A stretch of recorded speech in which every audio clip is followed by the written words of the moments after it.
Another video was revealed this past week. It can be found on YouTube as well as on the Gamaliel Foundation. And they had this meeting about 8 months ago in December called the Gamaliel Leadership Assembly in Washington, D.C.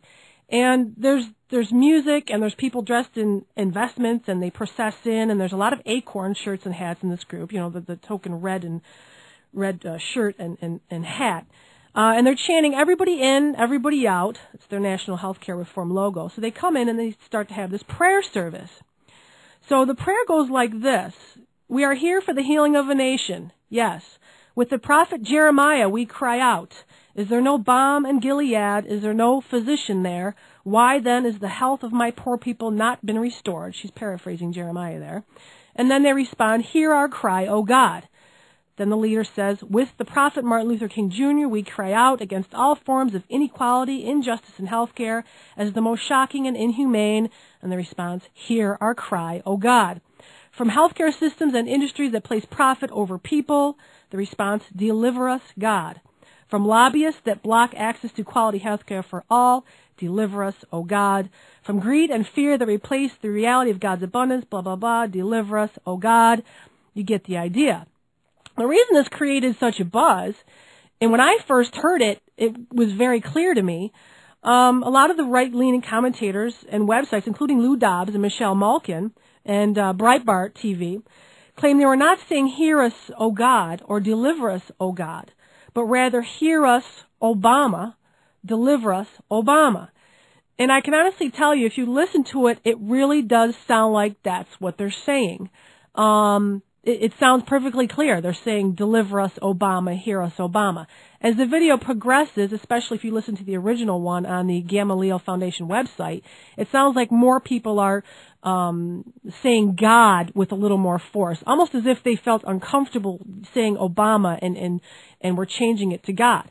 However, the Gamaliel Foundation insists that no one there was saying, deliver us, Obama, or hear our cry, Obama. So I'll just leave that up to you. You can listen to it at Gamaliel, GAMALIEL.org. They've got it right on their front page, and you can listen to it. The reason that the Gamaliel Foundation has been targeted is because Obama has long been linked to this organization through foundation grants, shared political activism via Acorn, working with them on legislation, and generally just supporting them, according to Wall Street Journal. Gregory Galuzzo, Gamaliel's co-founder and executive director, served as a trainer and mentor during Obama's mid-1980s organizing days in Chicago. And the Developing Communities Project, which first hired Obama, is part of the Gamaliel network. Obama became a consultant and eventually a trainer of organizers for Gamaliel. So if you have a while to just, I think it's only about 3 minutes, look that up and you can tell me what they're saying. Some more interesting behavior. You can decide if this is appropriate, if this is someone that deserves to be employed by our White House. There's a safe schools czar. His name is Kevin Jennings.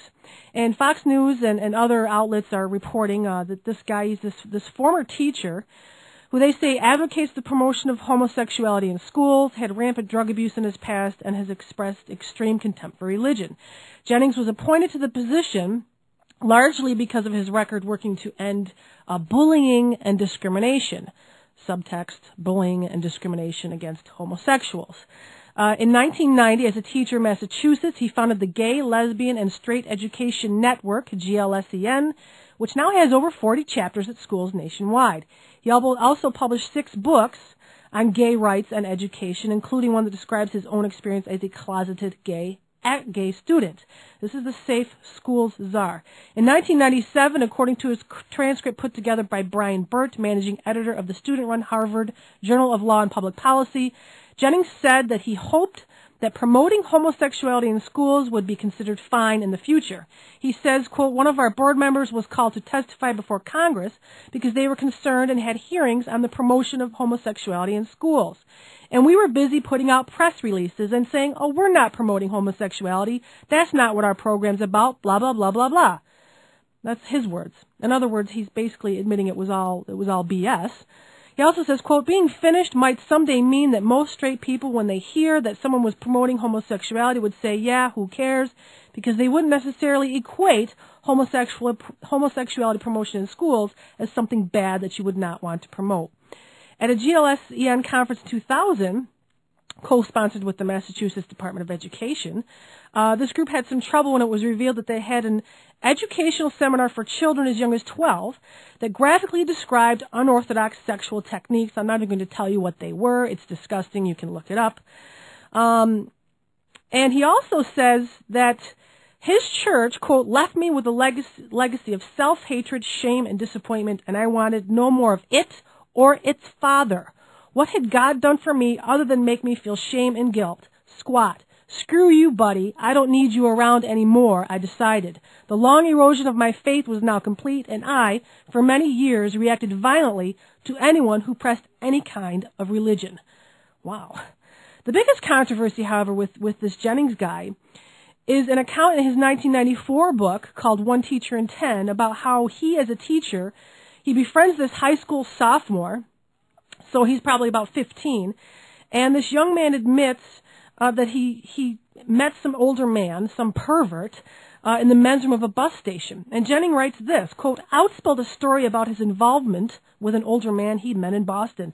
I listened, I sympathized, and I offered advice. He left my office with a smile on his face that I would see every time I saw him on campus for the next 2 years until he graduated. I've heard the audio of this story that he gave at a speech. And part of the advice he gave this 15-year-old kid was, I hope you're using condoms. Not, geez, you need to report this is statutory rape, nor report it himself as the law requires, but I hope you're using a condom. It's more proof that there cannot possibly be any vetting going on in this administration, or if there is, I think these people maybe just lack or just devoid of any decency whatsoever. You've been listening to the Amy McManus Show on AM 1480 WLEA. Coming up next, Brian O'Neill with Connections.